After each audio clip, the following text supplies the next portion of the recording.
नमस्कार प्यारे साथियों, स्वागत है आप सभी का एक बार फिर से आपके अपने यूट्यूब चैनल पर जिसका नाम है MG2 रीडर पब्लिकेशन।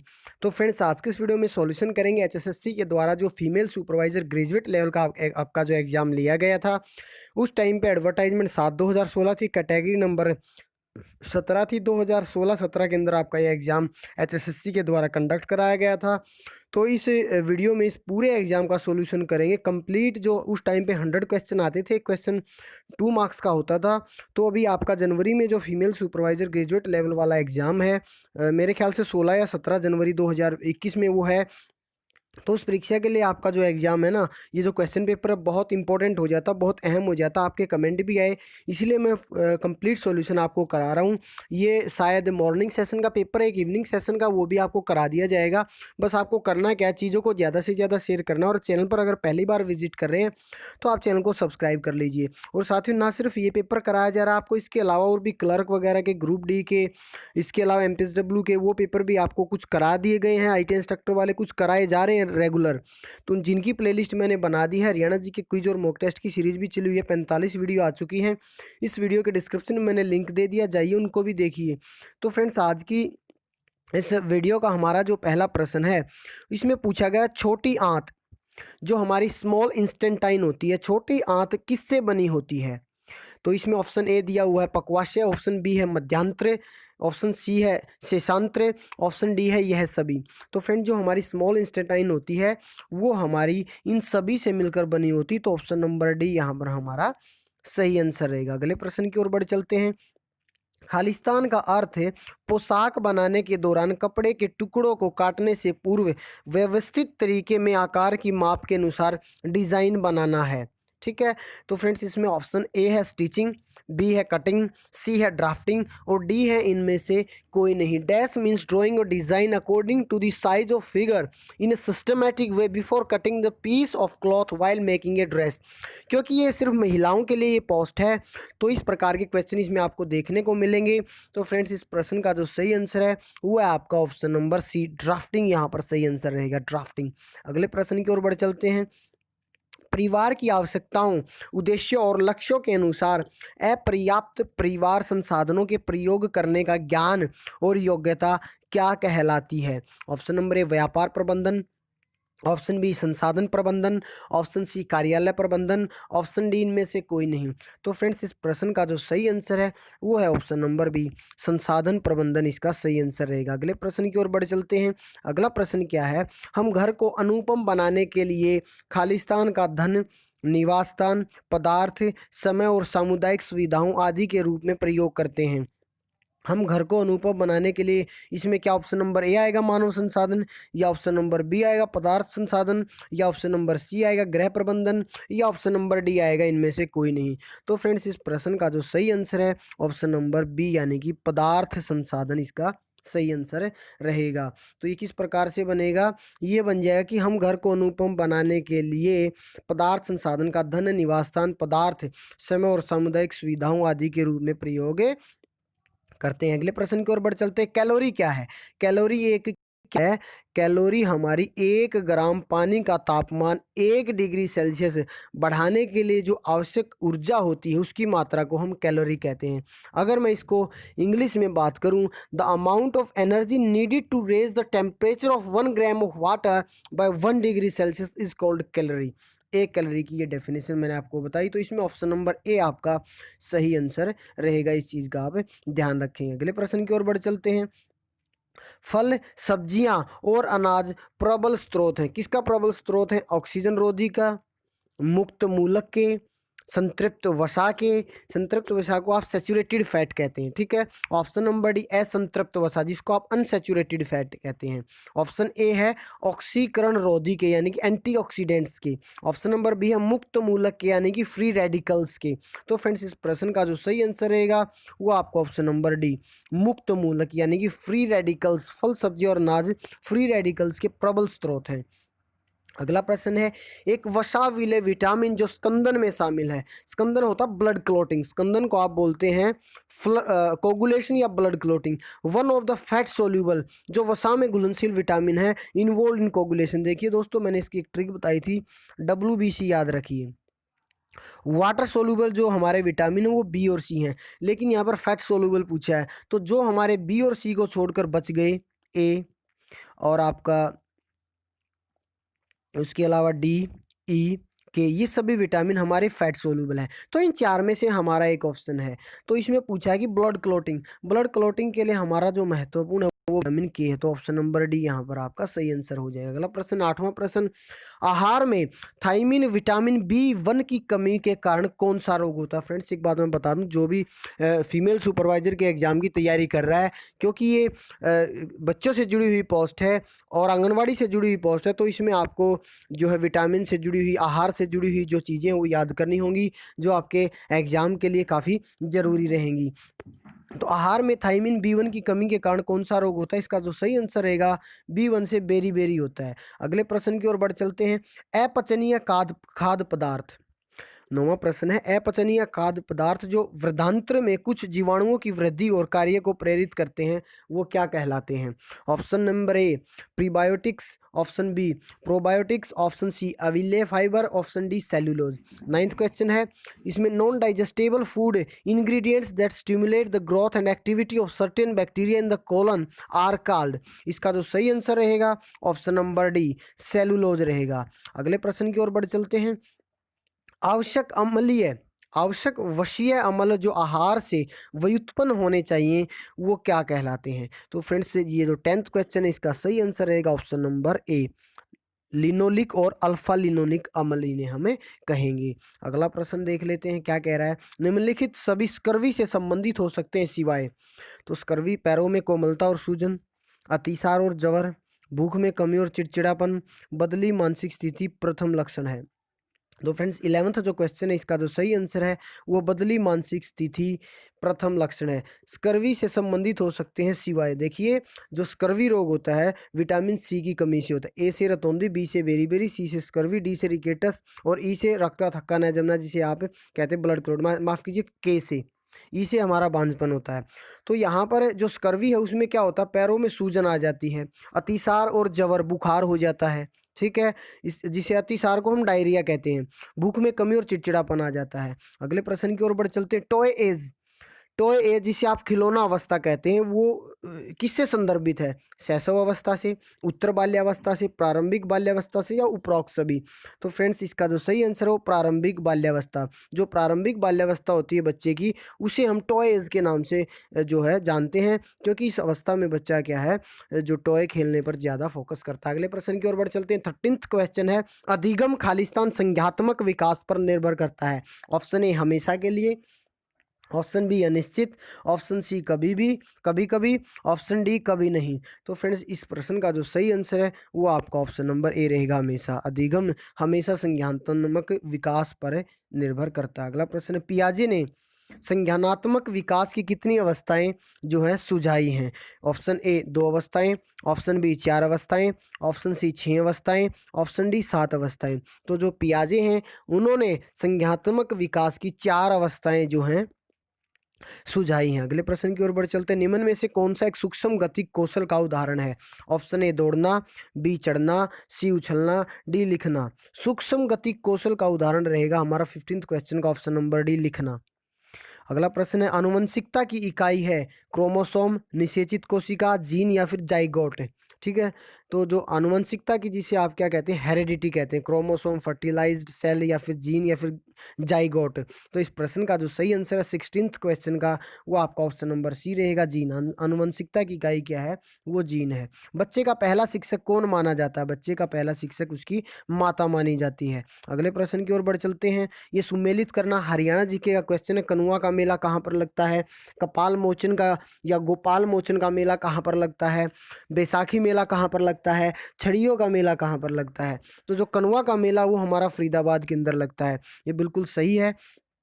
कनुआ का मेला फरीदाबाद, गोपाल मोचन का अंबाला में लगता है, बैसाखी मेला पिंजौर में और छड़ियों का मेला हमारा करनाल के अंदर लगता है। अगले प्रश्न की ओर बढ़ चलते हैं, हाल ही में 1996 में सोनीपत बम ब्लास्ट में लश्कर ए तैयबा बम एक्सपर्ट अब्दुल करीम टुंडा या टुंड्रा जिसे आप कहते हैं को न्यायालय ने क्या सज़ा सुनाई थी?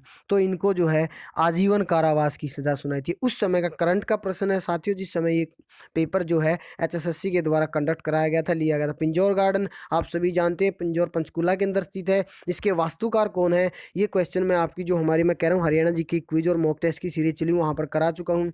ये कह सकता हूँ कि हरियाणा जीके के सभी प्रश्न वहीं से आए हैं। तो नवाब जो फिदई खान है, नवाब फिदई जो खान है, उन्होंने पिंजौर जो गार्डन है क्या की थी, वो इसके वास्तुकार थे। अगले प्रश्न की ओर बढ़ चलते हैं।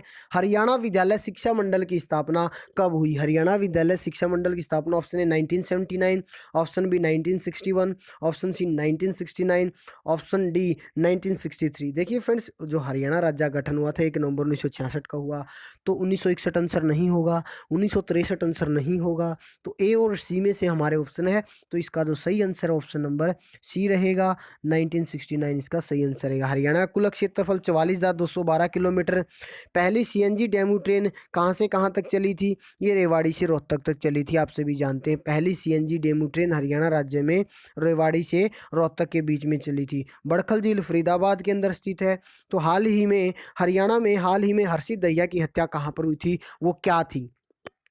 वो पेशे से लेखिका थी, पत्रकार थी, गायिका थी, या इनमें से कोई नहीं? ये भी करंट का क्वेश्चन है उस समय का, तो वो पेशे से गायिका थी। इस प्रश्न का ध्यान रखेंगे। हरियाणा के पहले मुख्यमंत्री तो भगवत दयाल शर्मा आप सभी जानते हैं, लेकिन इसने पूछा कौन हरियाणा का मुख्यमंत्री नहीं था? तो बीडी गुप्ता भी हरियाणा के मुख्यमंत्री रह चुके हैं, श्री हुकम सिंह भी रह चुके हैं, और बंसी सिंह नहीं रह चुके हैं। तो 26वें क्वेश्चन का सही आंसर ऑप्शन नंबर डी रहेगा, श्री बंसी सिंह। अगले प्रश्न की ओर बढ़ चलते हैं। अगला प्रश्न है हमारा, राज्य सरकार का संवैधानिक प्रमुख कौन होता है? राज्य सरकार का संवैधानिक प्रमुख राज्यपाल होता है, आप सभी जानते हैं।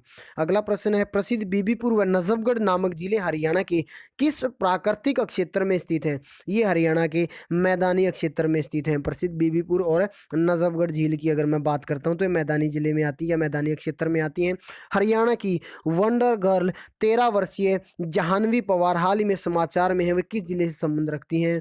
तो 13 वर्ष की जो, ये भी करंट का उस समय का, तो ये पानीपत से संबंध रखती हैं। हरियाणा की वंडर गर्ल 13 वर्षीय जाह्नवी पवार पानीपत से संबंध रखती है। अगले प्रश्न की ओर बढ़ चलते हैं। हरियाणा में निम्नलिखित में से किस जिले में लाल चेस्टनट मिट्टी पाई जाती है? रोहतक, सिरसा, यमुनानगर या भिवानी? तो फ्रेंड्स, इस प्रश्न का जो सही आंसर है वो आपका ऑप्शन नंबर सी, यमुनानगर। जो लाल चेस्टनट मिट्टी है हमारी, वो हरियाणा के यमुनानगर जिले में पाई जाती है। अगर पंचकुला की ओर मोरनी की पहाड़ी में चलो, वहाँ पर पथरीली जो है हमारी मिट्टी पाई जाती है। ये क्वेश्चन भी आ जाता है कि मोरनी की पहाड़ी में, और सबसे ऊंचा जो पॉइंट है या बिंदु है मोरनी की पहाड़ियों का, वो करो है, ठीक है। 1514 मीटर इसकी हाइट बताई जाती है।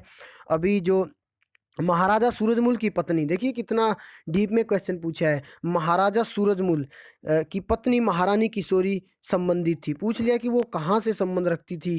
कैथल से, होडल से, गुड़गांव से, नारनौल से। महाराजा सूरजमल तक सभी पढ़ लेते हैं, ठीक है।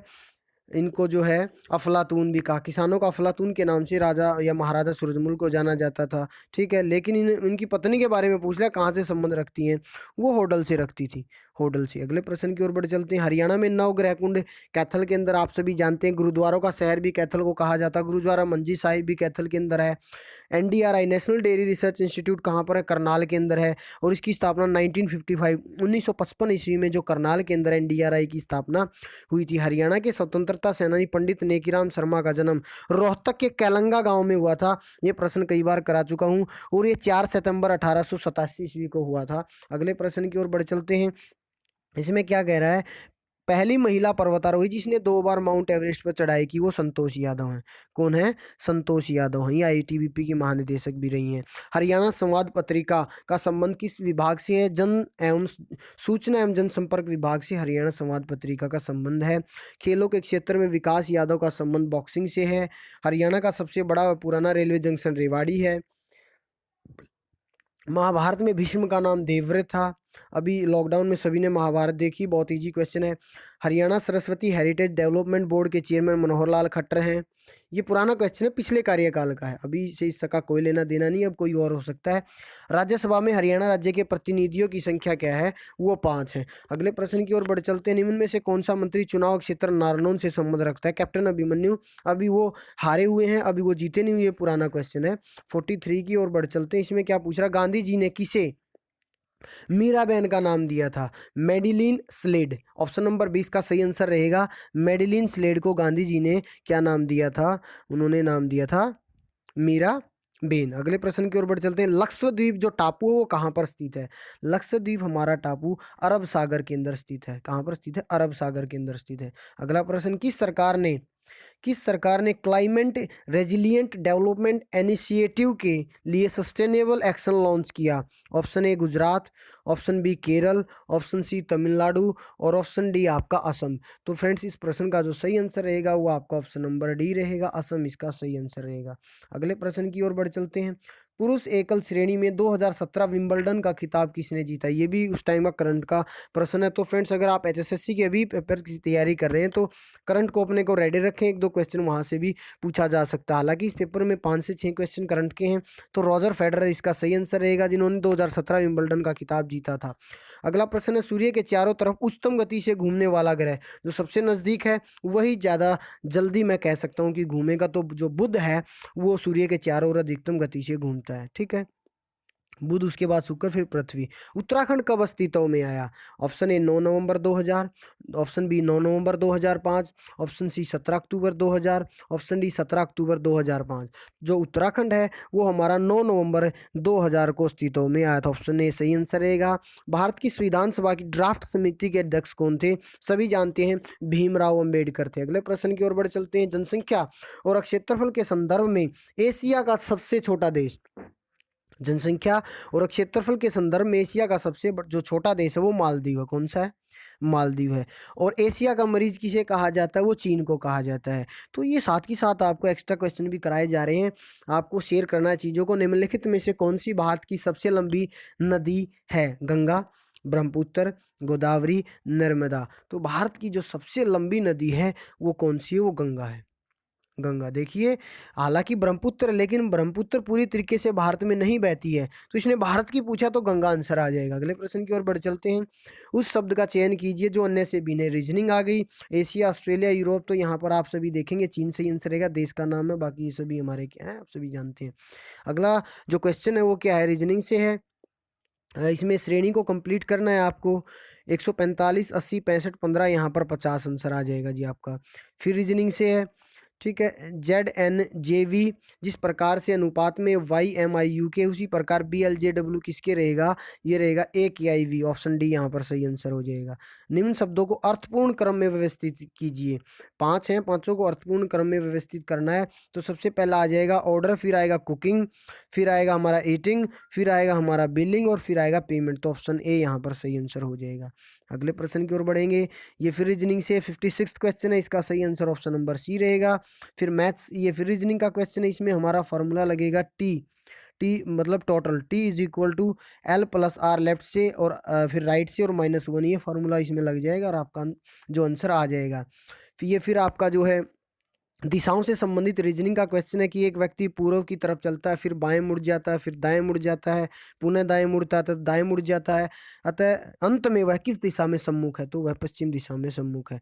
अगले प्रश्न की ओर बढ़ेंगे।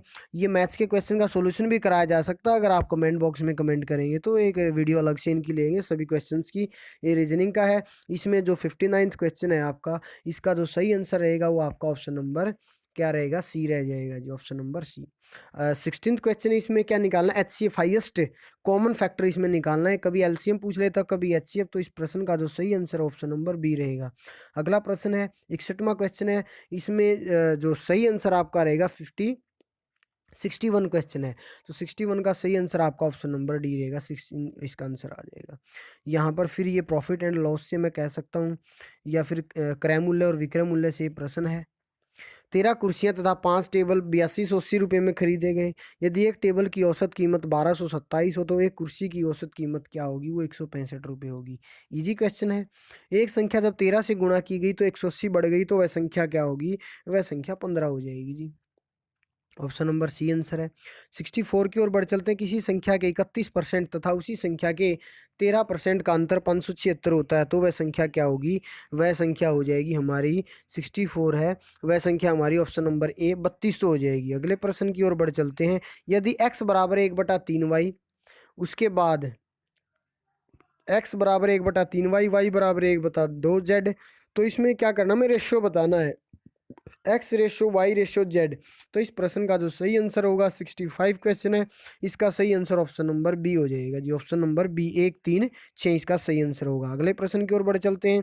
किसी आयताकार क्षेत्र की एक भुजा 15 मीटर है, इसके किसी एक विकर्ण की लंबाई 17 मीटर है, ठीक है। तो उस अक्षेत्र का क्षेत्रफल क्या होगा, वो क्या होगा जी, हमारा 120 मीटर होगा। इसमें क्या होगा, हमें आयताकार मिलाएंगे, इसका विकर्ण हो जाएगा, ठीक है। एक 15 है, एक 17 है, एक 15 है, तो ये हमारी 8 आ जाएगी, ठीक है। और फिर हम इसका क्या करेंगे, क्षेत्रफल निकाल देंगे। आगे बढ़ते हैं अगले प्रश्न की ओर। 15 8 120, एल इंटू बी हो जाएगा, तो 120 हो जाएगा। इसी प्रकार यदि एक कक्ष 12 मीटर लंबा, 9 मीटर चौड़ा तथा 8 मीटर ऊंचा है, तो इसके अंदर रखे जा सकने वाले खंभे की अधिकतम लंबाई क्या होगी। इसमें क्या करेंगे हम, एल का स्क्वायर, ठीक है, जमा बी का स्क्वायर जमा एच का स्क्वायर और सारे का अंडर दी रूट, ये फॉर्मूला लग जाएगा और इसका आंसर जो सही आ जाएगा ऑप्शन नंबर ए 17 मीटर आ जाएगा। अगले प्रश्न की ओर बढ़ चलते हैं। मैग्नीशियम ऑक्साइड का रासायनिक सूत्र क्या है। मैग्नीशियम ऑक्साइड का रासायनिक सूत्र क्या होगा, हमारा MgO होगा, ऑप्शन नंबर ए। जब एसिड धातुओं से विक्रिया करते हैं तब लवण के साथ कौन सी गैस अधिकतर उत्पादित होती है। तो जब हमारी जो है सबसे ज़्यादा उत्पादित होने वाली गैस क्या है, हाइड्रोजन है। ऑप्शन नंबर बी यहाँ पर सही आंसर रहेगा। धातु के कौन से गुण धर्म का उपयोग करके धातु की शीट का निर्माण होता है। ये होता है हमारा आघात वर्धनीयता। कौन सा, ऑप्शन नंबर डी यहाँ पर सही आंसर रहेगा 70वें का, आघात वर्धनीयता। इसको हम मेलिएबिलिटी कहते हैं। निम्नलिखित में से कौन सा खाद्य श्रृंखला का पहला पोषण स्तर है, उत्पादक, प्राथमिक उपभोक्ता, द्वितीय उपभोक्ता या तृतीय उपभोक्ता। तो 71 का सही आंसर रहेगा हमारा उत्पादक। अगले प्रश्न की ओर बढ़ चलते हैं। किस क्रिया से अवशिष्ट उप उत्पाद को शरीर से निकाला जाता है। आप सभी जानते हैं, उत्सर्जन से। ऑल फैक्ट्री रिसेप्टेंस का कार्य क्या होता है। ऑल फैक्ट्री रिसेप्ट्स का कार्य क्या होता है, सूंघना, चखना, देखना या महसूस करना। तो 73 का जो सही आंसर है वो आपका ऑप्शन नंबर ए, सूंघना, इसका सही आंसर रहेगा। अगले प्रश्न की ओर बढ़ चलते हैं। निम्नलिखित में से कौन सा नॉन रिन्यूएबल ऊर्जा का स्रोत है। जीवाश्म ईंधन, नॉन रिन्यूएबल हाइड्रो ऊर्जा, भूतापीय ऊर्जा, सौर ऊर्जा। तो जो हमारा जीवाश्म ईंधन है उसको हम क्या दोबारा रिन्यू नहीं कर सकते, बाकी सभी एनर्जी को हम रिन्यूएबल कर सकते हैं। अगले प्रश्न की ओर बढ़ चलते हैं। कंपास नीडल क्या है। कंपास नीडल हमारी एक नीडल चुंबक है। ऑप्शन नंबर ए यहाँ पर सही आंसर रहेगा। इलेक्ट्रिक चार्ज की एसआई इकाई क्या होगी। इलेक्ट्रिक चार्ज की जो एसआई इकाई होगी वो कूलाम्ब होगी। ये क्वेश्चन जो अभी भी आपके एग्जाम्स में आ सकते हैं, इंपॉर्टेंट क्वेश्चन है, साइंस लैब अटेंडेंट वाले भी बड़े ध्यान से इनको देखें। इलेक्ट्रिक चार्ज की एसआई इकाई कूलम है। अब दो आपकी इंग्लिश लैंग्वेज बच गई और हिंदी लैंग्वेज बच गई, ठीक है। 24 के आसपास ये क्वेश्चन है, हिंदी और इंग्लिश के मिला के। तो इसमें क्या करना है, इंग्लिश लैंग्वेज में आर्टिकल फिल करना पहले क्वेश्चन में। I like to watch cricket, it is dash very interesting game. तो इसमें क्या आ जाएगा फ्रेंड्स, इसमें ए आ जाएगा।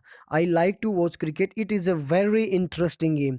अगले प्रश्न की ओर बढ़ चलते हैं। इसमें क्या करना, सप्लाई सुटेबल प्रीपोजिशन। इसमें प्रीपोजिशन भरनी है। तो राहुल या Rahil was caught by the invigilator for cheating during the exam. तो ऑप्शन नंबर ए यहाँ पर सही आंसर आ जाएगा, ड्यूरिंग द एग्जाम। अब 79 और 80 में क्या करना है, give one word substitute for the following expression. One word substitution है, क्या आ जाएगा, dash is a killing of one wife. तो किसी की पत्नी को मारना या अपनी पत्नी को मारना होगा युक्सोरिसाइड। वंस होता है अपने लिए, तो is a dash is a killing of one's wife, तो युक्सोरिसाइड यहाँ पर सही आंसर हो जाएगा। 80 में क्या कर रहा है, dash is an institute for the care of people who are mentally ill. तो उसे हम क्या कहेंगे, उसे एजाइलम कहेंगे, एजाइलम उसे हम कहेंगे। अगले प्रश्न की ओर बढ़ चलते हैं। सिमिलर बताना है, ठीक है, सिनोनियम बताना है। रिवेन्यू का क्या होगा, रिवेन्यू का जो सिनोनियम होगा वो होगा हमारा यील्ड। क्या होगा, यील्ड, रिवेन्यू का। बैंकरप्ट क्या होता है, हमारा बैंकरप्ट दिवालिया होता है। तो बैंकरप्ट का जो सिनोनियम होगा वो हमारा 82 का यहाँ पर जो आंसर दिया गया है वो दिया गया है option number C, improvised. Improvised दिया हुआ है। अब जो 82 और माफ़ कीजिए 83 और 84 में जो हमें बताना वो एंटोनियम बताना, अपोजिट बताना, क्रूक्ड। जो क्रूक्ड का जो हमारा सही आंसर होगा वो ऑप्शन नंबर सी होगा, स्ट्रेट। उसके बाद स्पार्स जो हमारा सही आंसर होगा वो होगा हमारा ऑप्शन नंबर डी, प्लेंटीफुल यहाँ पर सही आंसर रहेगा। अगले प्रश्न की ओर बढ़ चलते हैं। अगले प्रश्न में क्या कह रहा है, dash is an intellectual process and this can be attained through proper planning, organizing, controlling and assessing the family resources for their best use and thereby fulfilling the expectation of the family. तो इस प्रश्न का जो सही answer रहेगा हमारा वो देख लेते हैं एक बार। 84, माफ़ कीजिए ये पिछले प्रश्न उसका आ गया। अब 80 जो 90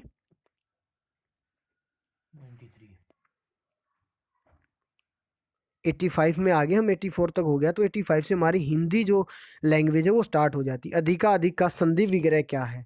अधिका अधिक का जो संधि विग्रह होगा वो हमारा ऑप्शन नंबर बी हो जाएगा, अधिक जमा अधिक। अगले प्रश्न की ओर बढ़ चलते हैं। रजनी जमा ईस कौन सी संधि है, या इसको की संधि क्या होगी? रजनी जमा ईस, रजनीश इसका सही आंसर हो जाएगा 86 का ऑप्शन नंबर ए। हास्य का विलोम शब्द क्या है? हास्य का विलोम शब्द रुदन है। महेश गुणवान बालक है। रेखांकित शब्द का भेद बताइए। गुणवान का क्या है, विशेषण का क्या करना है, भेद बताना है। तो फ्रेंड्स इस प्रश्न का जो सही आंसर हो जाएगा वो गुणवाचक विशेषण हो जाएगा। 89, चार लड़के खड़े हैं, में रेखांकित विशेषण का भेद बताइए। तो रेखांकित शब्द हमारा क्या है इसमें?